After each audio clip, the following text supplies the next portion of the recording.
this radio is awesome, man. And this is the first Johnny's radio. 207-711. Junkie boy out here.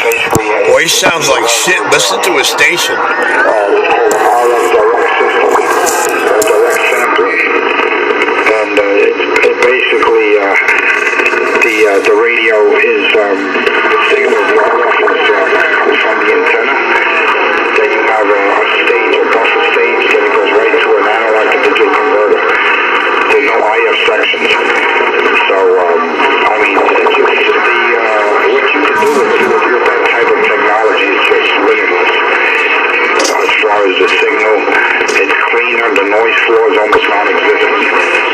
It's the wave of the future, man. This is the way radios are going to be made, you know, and like I said, this radio. Listen to all that static distortion this junkie got in that transmission. He thinks he sounds good. Proprietary SDR radios like the Flex radio, but I compare the differences in the prices and everything, and when I saw this radio, you hold a dead key, it sounds like a rumble tumble. I read the reviews, I checked out numerous YouTube videos on this model, and I said, I definitely,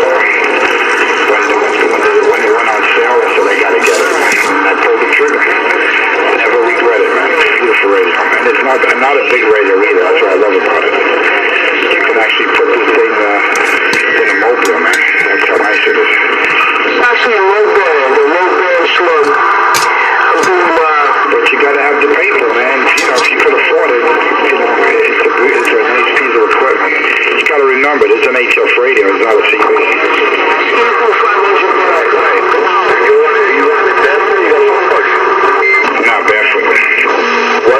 What's it throw? 100 watts? Roger. Yeah, you can only dead key maximum on AM of 25, 1 to 25 dead key, and it'll swing up. On sideband, FM, digital mode, it'll do 100, no problem. Can you assure?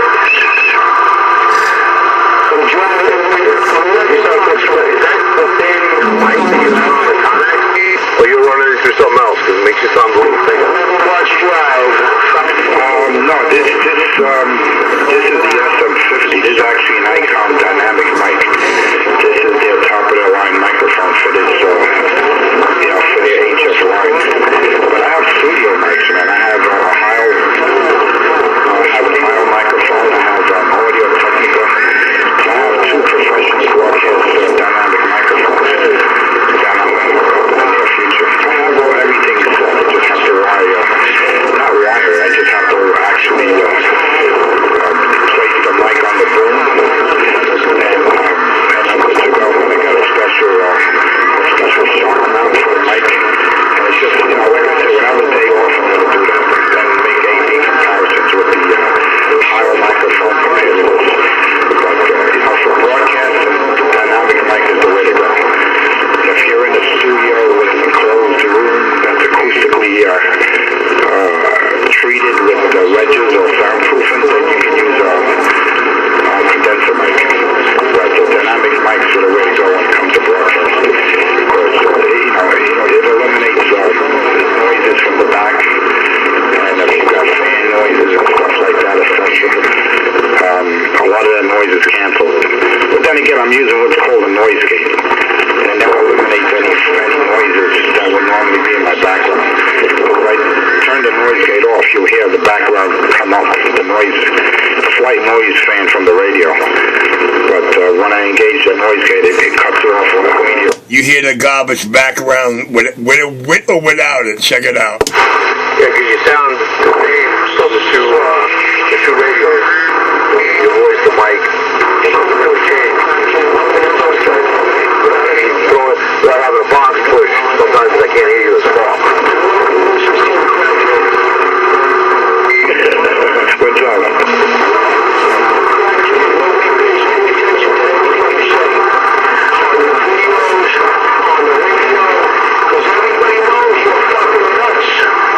Okay, I might have had the mic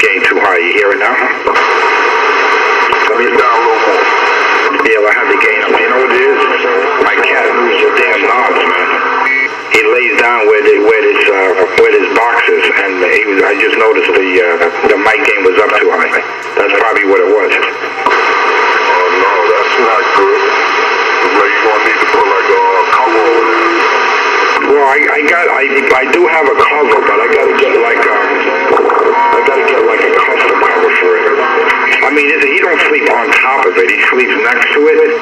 There's a little spot where he's comfortable because of the heat, and he wants to lay near there. But I cover it up when I'm not here. He like I said, he don't go on top of it physically, but he lays down on the side and he pushes it. But you know which one I'm talking about, the gray one. He's a big guy, so he likes to get comfortable. Yeah, Roger.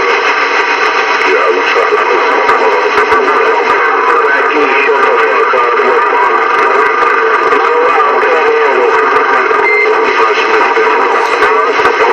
I can't believe I ain't keyed the radio up once yet, and Johnny Iron Man's still screaming at me from 2 hours ago, thinking I'm out there talking. Now I'm going upstairs to cook. Watch when the lights go out. CK, give it away at 516.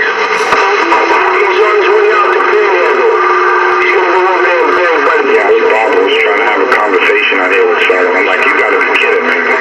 He thinks out of the blue he's gonna just start talking to people. Yeah, he's that dude, man. Yeah, I noticed he started since I've been calling him Geeky Gandu. That motherfucker talking that Hindu language. He suffers from 2-5 blowitis. You one of them over. Excuse me, sir. Can I pump some gas for you, please? Excuse me, could you just pass him? Yeah, he was out there earlier, man. I was just keying up on him. I wasn't paying no fool no more. I wasn't gonna break her father's jaw, not in this fucking century. He's suffering from 2-5 blowitis. Up to the kitchen I go. Hey, Cracky, here's the guy, speaking of junkies. You fucking bum. Yeah, but you feel safe now. You hear me talking on the radio, you feel safe. To the kitchen is not yours. Yeah, I noticed that. As soon as he heard your voice, he started keying up. You're right, man. Now he's gonna sneak out the back door. Gee, these two video games gonna show me keying up all day. I'll be back. Craggy. I don't give a fuck about anything you say. Go ahead, Cracky. You can go on now. I'm going upstairs to cook. Leave you, Mary, sucking my jock. I'm gone. I know, he has a duplex. You know what he considers a duplex? He has a bunk bed. Listen to you, crackhead. You can talk out here, say what you want. Nobody pays attention to you. I don't know what he did to his stuff, but he sounds like shit. Oh, you're talking about Richie, right? Goes everybody up Yeah, he used to hit over here pretty hard. Because he's always fucking around, man. First of all, he's damaging that intestine. I tell people that IMAX is not meant. That's because he ain't throwing nothing. He ain't throwing nothing over there. That is even bigger joke. And I know, I'm telling you from experience. You know how many the Antrons I went through? They're garbage, man. And the IMAX is not much better. If you push 400, 500, 600 into an IMAX, you're going to toast that. Eventually, those antennas fell. That's what's happening with Cracky. You look at Richie's noise level on any of his gates, he has no noise level. That's automatic, an indicator that he has a damaged. Says I got no RF leaks and good grounds. But I never see him with a proper noise level. And that's a direct indicator that he has a damaged antenna. I know, every time we talk... Come on, Johnny, let them suck it by themselves, man. All right, I'm going back up to the kitchen to cook. Yo, carry on, girls. Yeah, go ahead, Richie. Key up while I destroy you to Queens. Go ahead, Richie. Key up. And I'm doing this barefoot, by the way. I got no power in line. So he's running an Ameritron AL80B, a kilowatt antenna, 1,000 watts PEP, and I still destroy him to DX, to local. He can only take me out to his like 10 blocks in his little neighborhood there, where he has the dollar vans pull up in the back. And, Time to go upstairs and cook. Lady Mary's on the key. Check the action, boys. Take him out everywhere. Jersey, the Bronx, Queens, most of Watch the lights out. And I'm not even in Brooklyn. I'm in Manhattan. How embarrassing is that? Yeah, getting through the building. Tough. I mean, I just get in there and just on some of these side streets. The interference is terrible. I don't know how you do it. You got to be up pretty high. No, actually, I'm not. And that's why I try to explain to people. I don't want to get too deep into it. But the fact that I'm even doing what I do, being that I'm enclosed, I'm surrounded by skyscrapers, is a feat in itself. But when you use the best coax, the best connectors that money could buy, and you know how to hook up everything, you know how to install stuff. You see, that's the whole ticket right there. Plus, when you got premium equipment, professional studio microphones, I don't use no $10 stock mic like that. You got to use the premium equipment. All my shit is professional. Cracky can't afford stuff like this. He can only dream of stuff like this. Yeah, they were saying go on my building, just do a simple dipole, but they said make it yourself. They just get some good wires, connectors, and there was FJM had something on there. They said you can start out there real cheap, but I don't know what kind of range that's going on that. So they probably have to give a donation to the people. The light truck, those are so fucking. Yeah, well, there's ways you can configure a dipole, whether it's an inverted V or sloping. There's different patterns you can. I don't know if you want to be horizontal, if you want to be vertically polarized. So there's different configurations you can design your dipole, and you can make it where it don't even look like an antenna. You can basically camouflage it. So it's all about effort, man. If you put the effort into it, if it's good to have. I suggest you pick up a good antenna analyzer. If you want to get into designing and building antennas, an antenna analyzer is a must. Forget about an SWR meter. An antenna analyzer is what you need.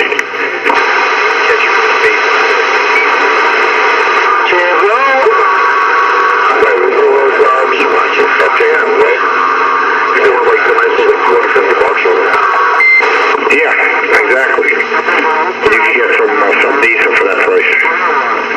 But yeah, that's all you need, man. You'd be surprised, with the basics and with some insulators and some copper wire, you can make a nice antenna, man, and you'd be surprised how well it'll perform.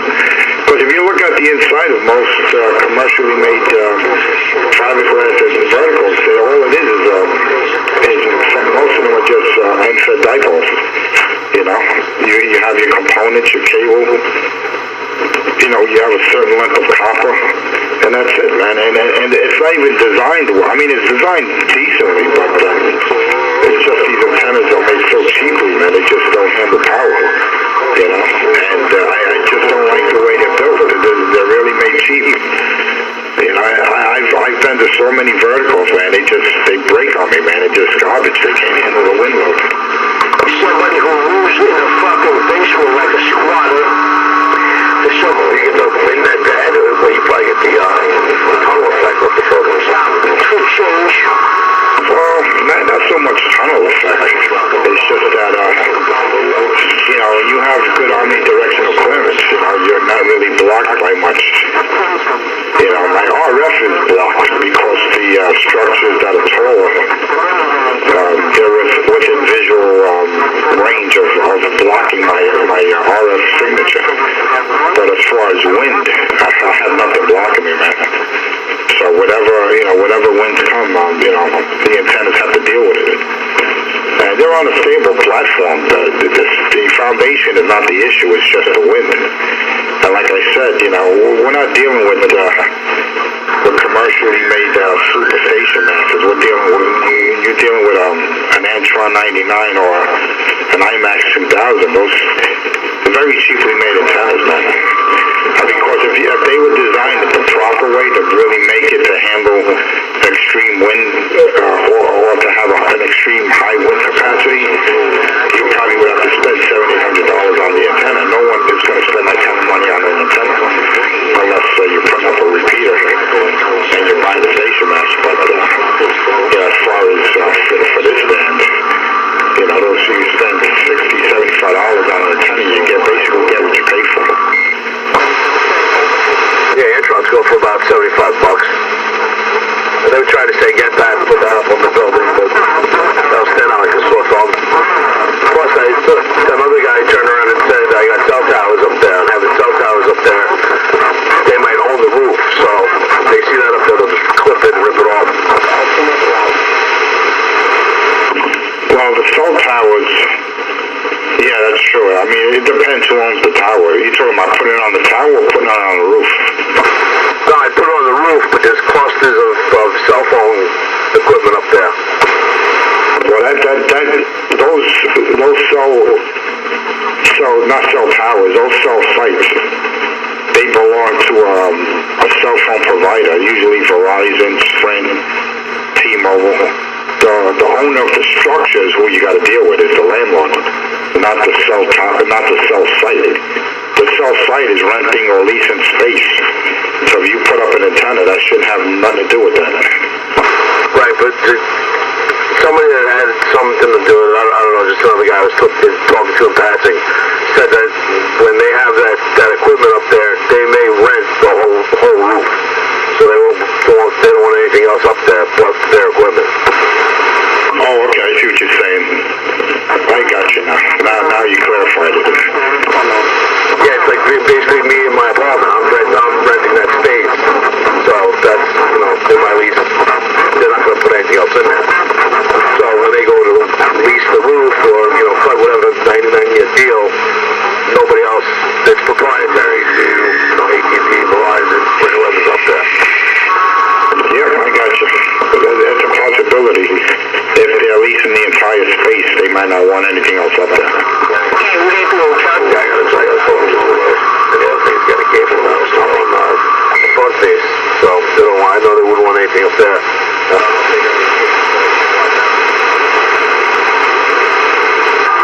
Well, you can always camouflage it. You can paint it the color of construction. There's ways to do it. There's ways around that. You gotta be creative, man. Three-wall building. You gotta be creative. You got another 4,000 wrinkles before you come back. Listen, they have cell sites in the desert, in desert regions where they actually cover the actual cell site or cell antennas, and they put covers over them. They look like cactus. So from a distance, you couldn't even tell it's a cactus from a cell site. And they do that just so it doesn't annoy people, or just so it's not an eyesore? Yeah, exactly. They do it so it blends in with the terrain, so it's not an eyesore, exactly. If you drive out into Long Island, like near like Seartown Road or something, when you're up there, you hit a funny-looking tree. And you're just looking at the tree, it looks odd, because all the branches are the same length. And that's what they did. It was a big cell phone cluster on an antenna, and they dressed it up like a tree. It looks big and fake.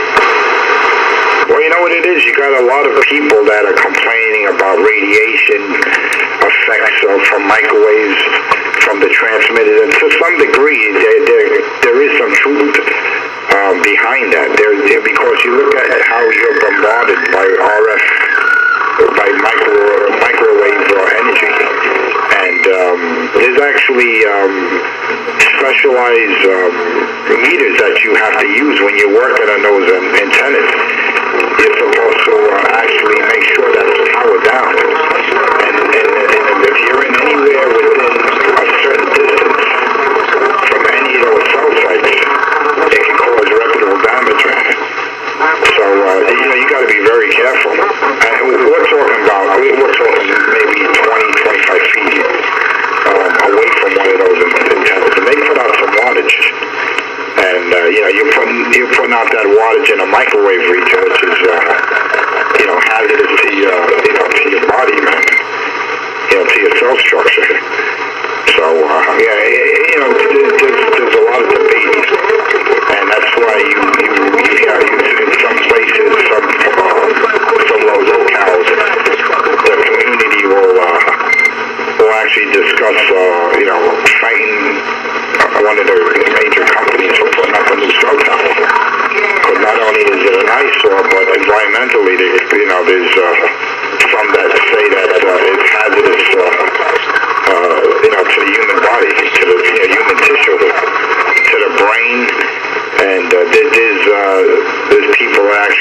that these towers actually causes a form of brainwashing. That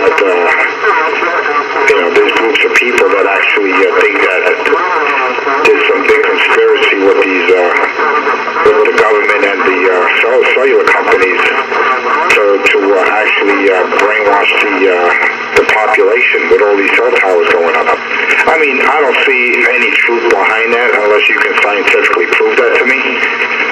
But as far as causing tissue damage from RF microwave energy, that's definitely possible. Of course, you look at the frequency of your microwave oven, it's usually around 2.4 gig.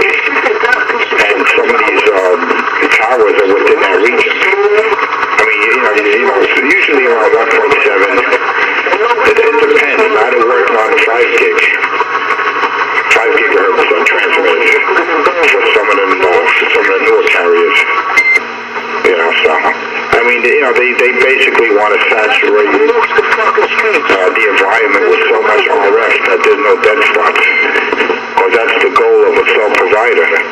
But you want to make sure that person is in range of multiple cell towers. And you don't want no droppage, man. You want no dead spots. So they don't care how many towers have to go up, how much power has to be put out to accomplish their goal. And you, as the end user, you don't care about those things. All you care about when you make that phone call, you don't want any drops. You don't want to, be driving down a highway or walking down a city street and you lose signal. That's why. I mean, that doesn't happen today, but I remember early when cell phone technology was in its infancy, where you would have dropouts, you would have a lot of dead spots. But they've improved tremendously with cell phone technology and coverage and so on and so forth over the years. It almost works in the subway. It's getting that close. It's getting down there. Every station you get to, you get on there, or you hit the Wi-Fi or something else. Yeah, when I was doing some work in a hospital, I was in near Linac Accelerator and installing some equipment. We had to wear radiation meters for whatever type of electrons and stuff get thrown around in there. And they're made like a maze because they can only travel in a straight line and they die out after they bounce.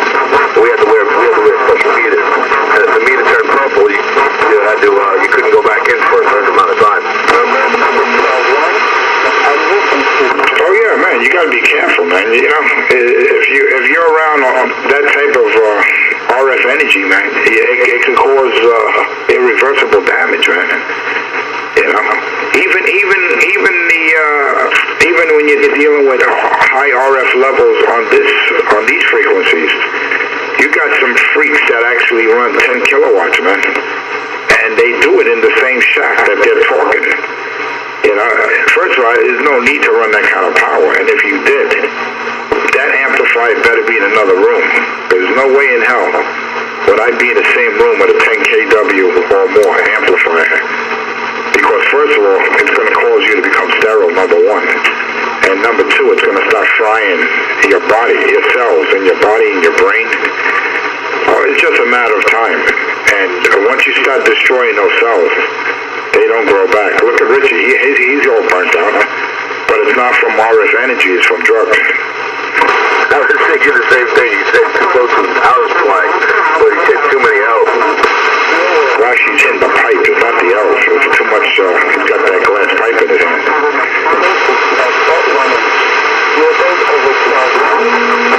I was thinking about his 4-bad theory, and it's such a bargain.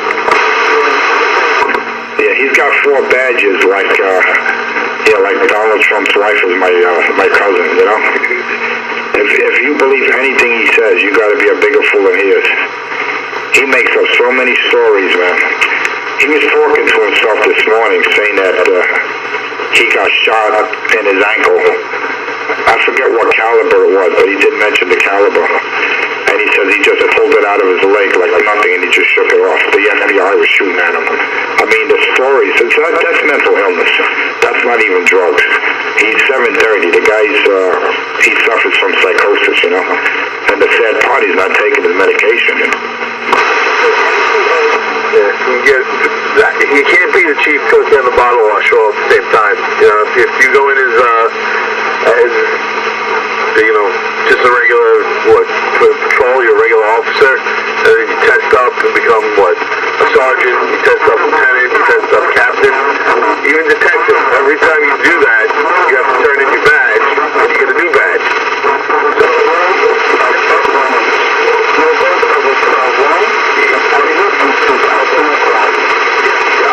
Unless you're on special assignment, they still take your badge, you get another one, then you won't get it back. Are you switching your power off and on? Because your carrier was up, then it dropped, then it went up again. I don't think it's on my side. It's weird, man. Nah, I think it could be the alternator dropping. Just pulling so much juice. Okay, maybe, yeah, because I'm looking at the meter and your audio on there. Wait a minute, it just dropped. Then it shot up again. Okay, it could be that. Yeah, I think it's a vehicle. So it's definitely going to be a vehicle. Yeah, because now it's normal. Yeah, it's not even like he's saying that he's a captain or lieutenant or in the same department. See, if he says he was a sergeant, he was a captain, lieutenant with the NYPD, we all know it's a bunch of BS. He's not saying that. He's saying he's got 4 badges with different agencies, DOD, NYPD, Washington, D.C., what else did he? I mean, he mentioned all the badges and its references. But, you know, I just laugh it off, man. I don't even keep track anymore. It's just so funny. But it's impossible to have badges and you're in multiple agencies. There's no way. You can't be a federal agent, an FBI, and work for the CIA, work for NYPD. It's ridiculous to even think that people are actually going to believe that. And just recently, he says he was a helicopter pilot. That in 1990, I don't know if you remember the show Blue Thunder. He was chasing a felon in and out of skyscrapers in Manhattan in his helicopter with his partner. I'm like, holy smoke, this guy can make up some stories, man. Now he's a helicopter pilot. He took out Bin Laden. He put a flag on the dark side of the moon. This guy's an American hero, man. We ought to have a parade for Richie. You got a photo of him pulling the cat out of the tree. This guy's amazing, man. You imagine all the feats. And you know, the thing is, he's 51 years old. How could you accomplish all those goals? And you're on this planet just 51 years, man. Usually it takes several lifetimes to accomplish careers like that, multiple careers. Pretty impressive. Yeah, but when he said that shit with the helicopter, man, my head started spinning. I'm like, wait a minute, what did he just say? He's 1990. He was chasing someone in a helicopter, him and his partner. And I'm like, man, it's a good thing I didn't have any coffee or any liquid in my mouth. I probably would have spit it all over the place.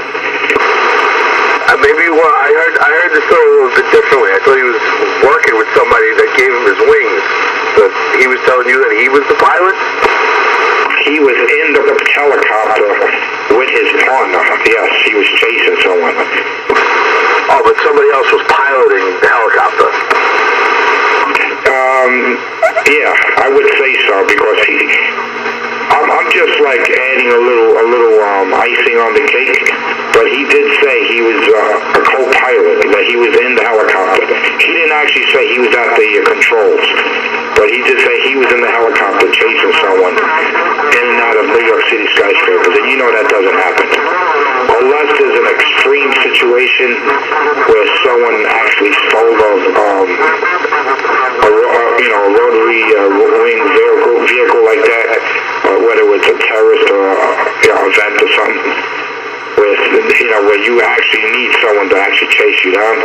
Other than that situation will never happen. But then again, when you're in the mind of someone who suffers from severe mental illness and that consumes synthetic marijuana, known as SK2, Spice. Well, they have several names for that crap. But anyways, the Chinese are making that stuff in laboratories. And you got weirdos like Richie, crackhead Richie 127 that smokes that shit.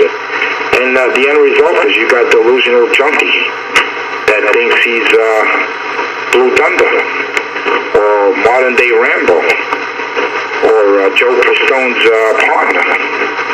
Or better yet, he's Marion Sade. I don't think he's inviting us to the wedding, though. I figured I'd be the best man, but I guess not.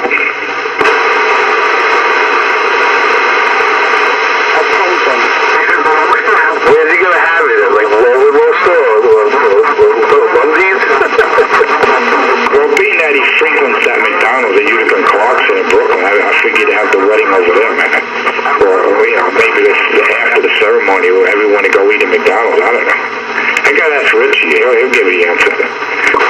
Does it have a kid's room? It's got the playroom, I could say it. Yeah, but he doesn't have kids. He's not capable of any children. He's sterile.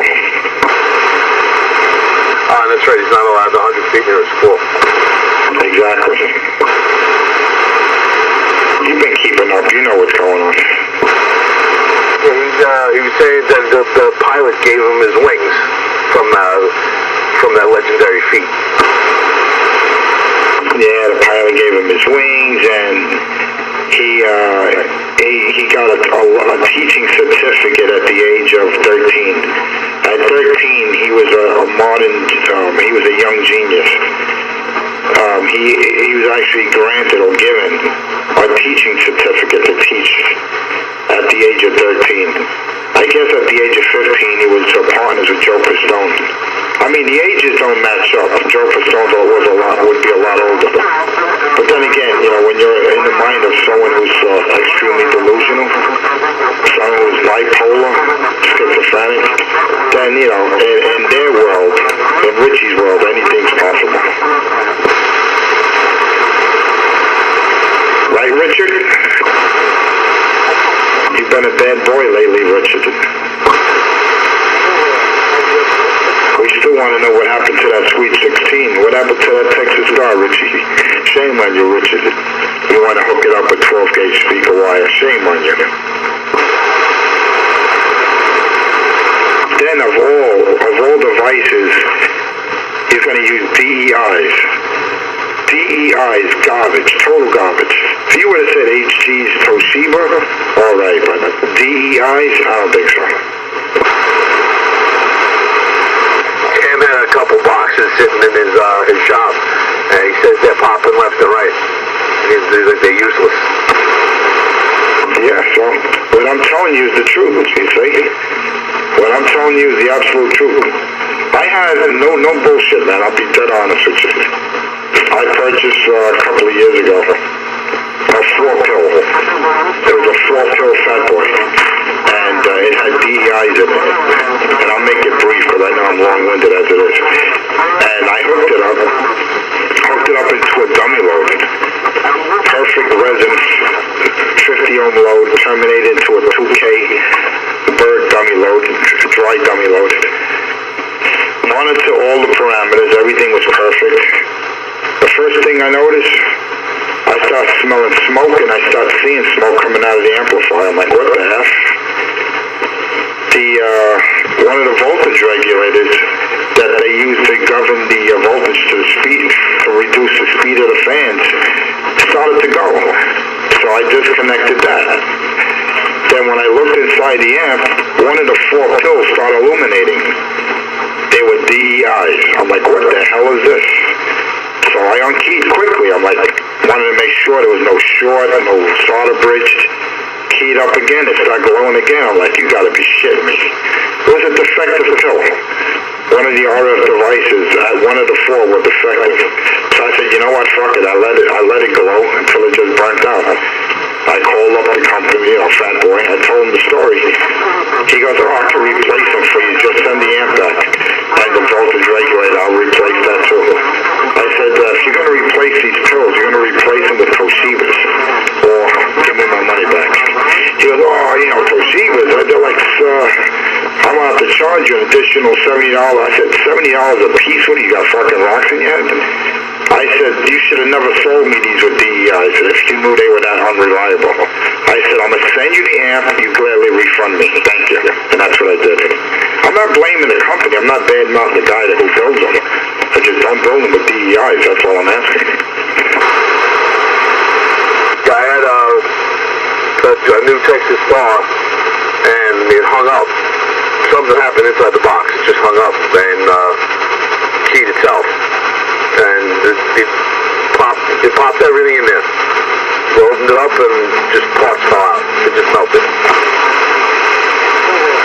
Yeah, that's the same type of box Texas Star Sweet 16 that one of Richie's customers purchased that he never installed yet. I mean, the company's not a bad company. I'm not putting Texas Star down as, I mean, I looked at the board, it's decently made. But those pills, man, they're horrible. They have a terrible record, man. Those DEIs, I will not purchase anything with DEIs, man. If I have to. Not that I'm buying anything anytime soon. What I have now is good enough. But, yeah, man, I tell you. And when you see the pill illuminate, it looked like there was an LED below the little cap, the little white cap. It started to illuminate like an LED light. It was just incredible, man. I was so amazed I actually shut the light off just to have some fun. I said, yeah, let me shut the light off. Because I was going to send the amp back regardless, you know. I was like, let me just turn the lights on.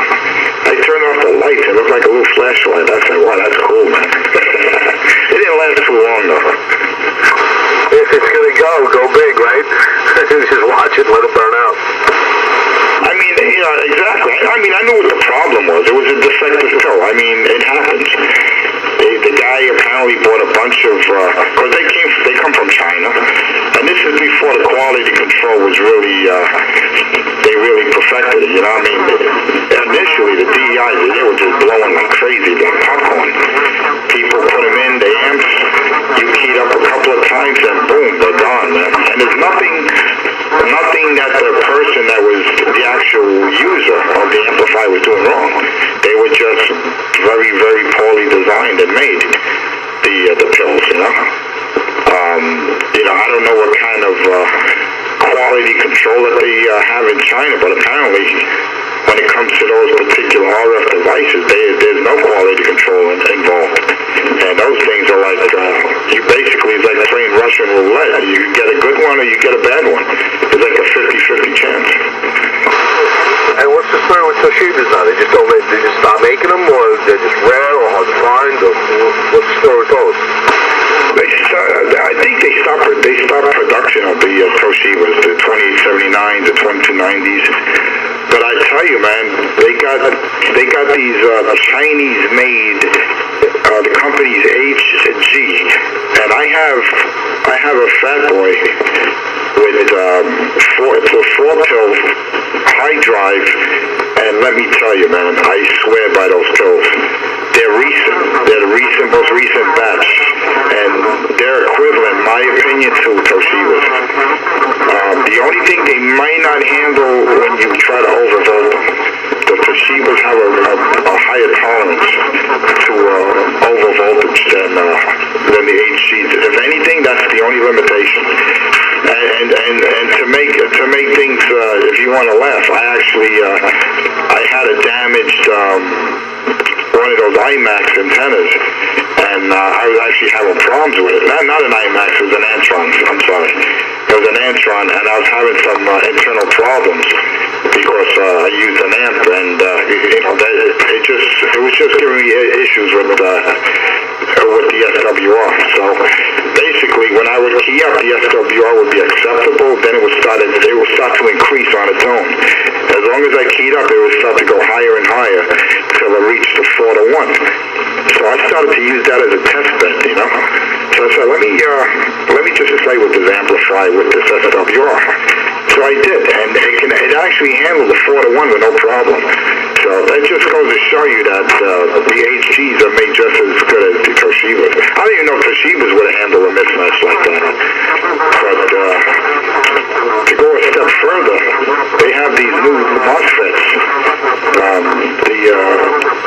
LDMOS, and let me tell you, man, these commercial MOSFETs that they're utilizing in amplifiers, they have a mismatch of 65 to 1, which is basically an open circuit or a dead short. You can't destroy those transistors. Can you imagine disconnecting the back of your coax from your amp when you're keyed up at full and it's rated output and the thing continues to transmit, or a cable, and you can actually see it spark and the amp still transmitting? Those LDMOS devices are sick.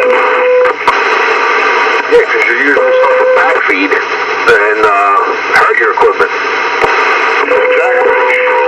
And there's guys like BBI, there's a few guys out there that actually, he shows you, he cuts the coax while the amp is keyed up using those devices, and he's like arc welds. You see it sparking, he touches it, it's sick, man.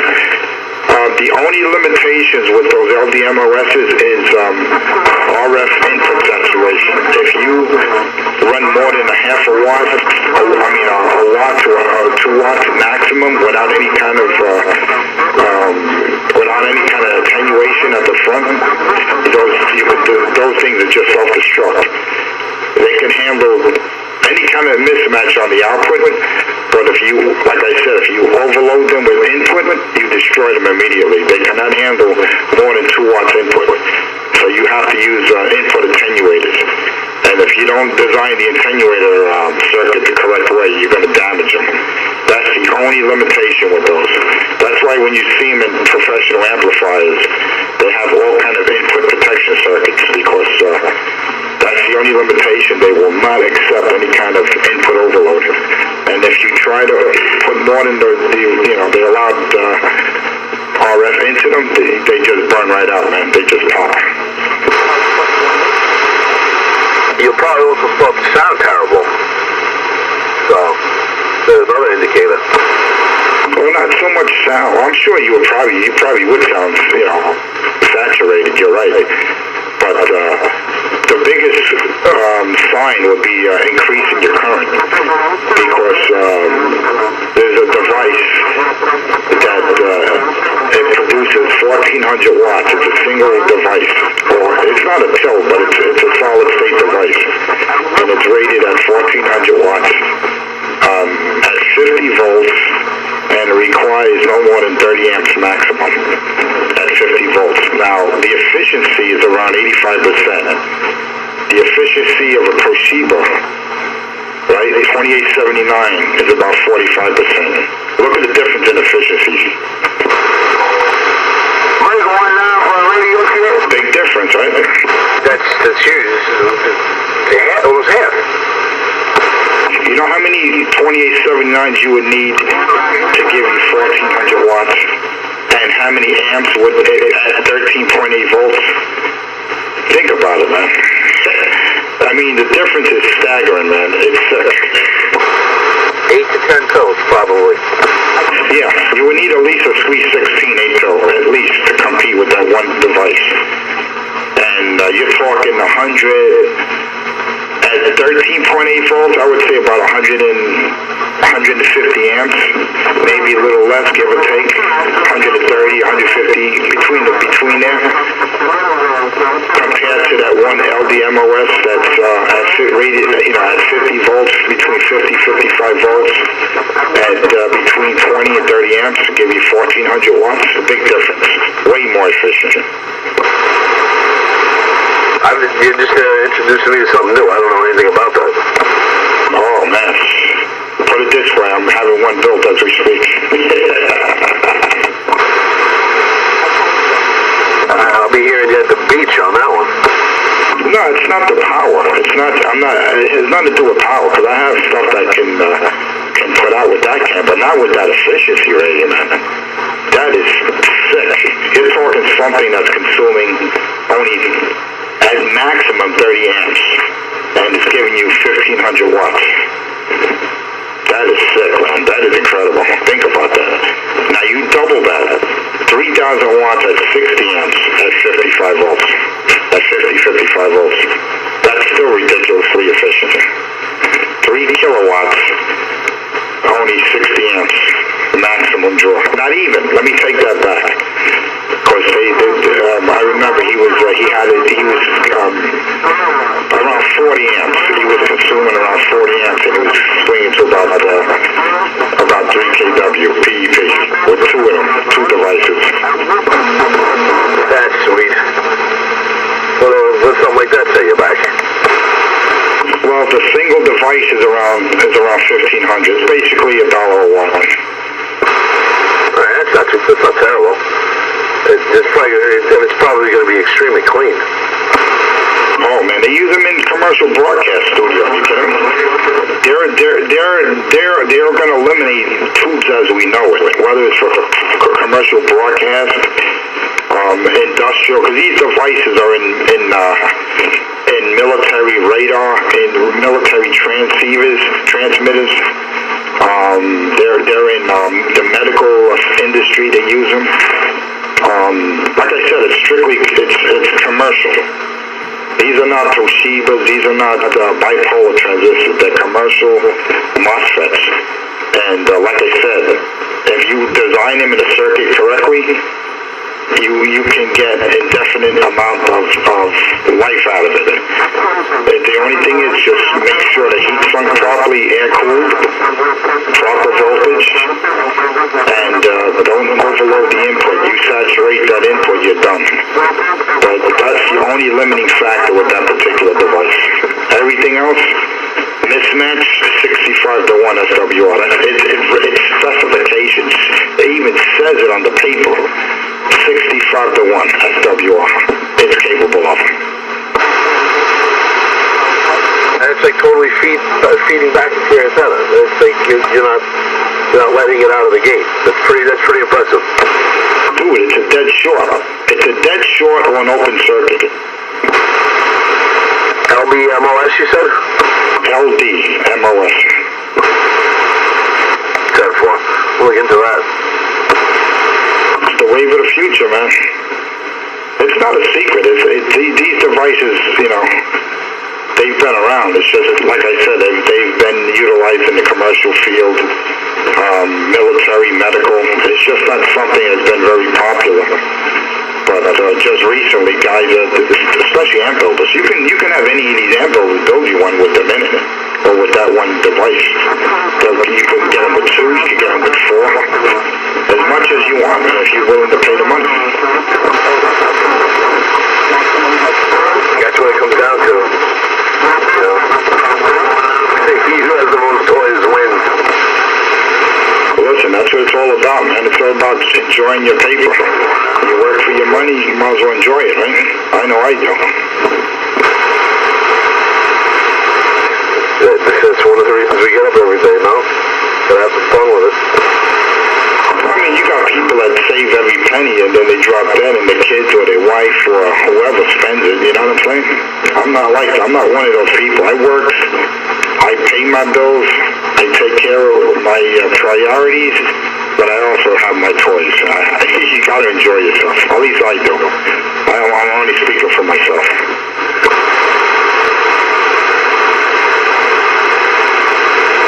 Yeah, you have to. If you're not doing it, what's the purpose of life? You gotta enjoy yourself. We all kick ourselves at work side. Sometimes when you're dealing with some BS. So you gotta have some stress relief. This is true, my friend. Anyway, let me put it on the side, man. I'm gonna go to the kitchen and get myself some iced tea. And if you're out here, I'll pick it up with you a little later. I just want to take a little break. Take a call for the pause. With that, you know what it is. 4-2-5-0. I'll be back.